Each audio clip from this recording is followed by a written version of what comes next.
Direct call कीजिए ना। एक मिनट, मैं तेरे ऊपर एक्शन लूंगा। इतना आपको डेयरिंग हुआ है क्या? सर मेरे तो स्पेशल ऑफिस चाहिए उनको। हाँ, तो हमको उनको मदद करने का ही काम है सर। मिनिस्टर आपके साथ बोल रहा हूँ, मैं आपको आदेश देता हूँ कि वो रुकवाओ और आप जाओ और तहसीलदार को बताओ कि अजित पवार जी का फोन आया था, डिप्टी चीफ मिनिस्टर ने मुझे कहा ये सब रुकवाने के लिए, क्योंकि अभी मुंबई में जरा मुंबई का माहौल एकदम खराब हुआ है, उसको अपने को प्राधान्य देना है। मेरा नाम बताओ उनको। सर वो मुझे आप एक काम कीजिए, आप मुझे मेरे फोन में मतलब डायरेक्ट कॉल कीजिए ना। एक मिनट, मैं तेरे ऊपर एक्शन लूंगा। अभी मैं खुद आपके साथ बोल रहा हूँ कि आप मुझे डायरेक्ट कॉल बताती हो। सर मुझे कैसे पता है आप सर समझ रही है सर, जो आप बोल रही है समझ रही है, पर मुझे सुनो मुझे देखना है ना, तेरा नंबर दे दो या व्हाट्सएप कॉल करो। ठीक है सर, मैं यहाँ से बोल देता हूँ। ठीक है सर। मेरा चेहरा तो आपको समझ में आएगा ना? ठीक है सर। इतना आपको डेयरिंग हुआ है क्या?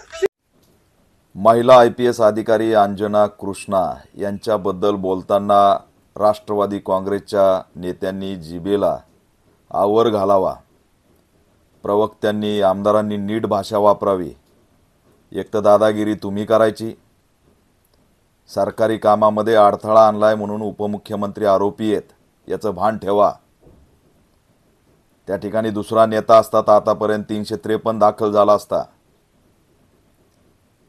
आणि त्यांच्या आता राग आलाय म्हणून पार वैयक्तिक आयुष्यापर्यंत टीका करणं हे चुकीचं आहे। त्या महिला आहेत, त्यांचा आदर राखला पाहिजे। IPS अधिकारी आहेत, मोठ्या संघर्षातून त्या पोस्टिंगपर्यंत पोहोचलेल्या आहेत। त्याच्यामुळे हे जे काही मी सन्माननीय अजितदादा पवार यांना आव्हान करतोय की आपले हे अज्ञानी काही लोक हे तुम्हाला डुबवतील, कोणत्या वेळेला काय भूमिका घेतली पाहिजे याची जराशीही जाण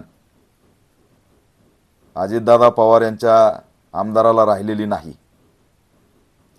अंजना कृष्णा ही मागासवर्गीय टार्गेट करण्याच्या भानगडीत जाऊ नका।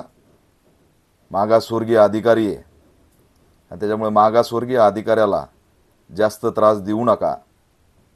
माफी मागा आणि विषय संपवा।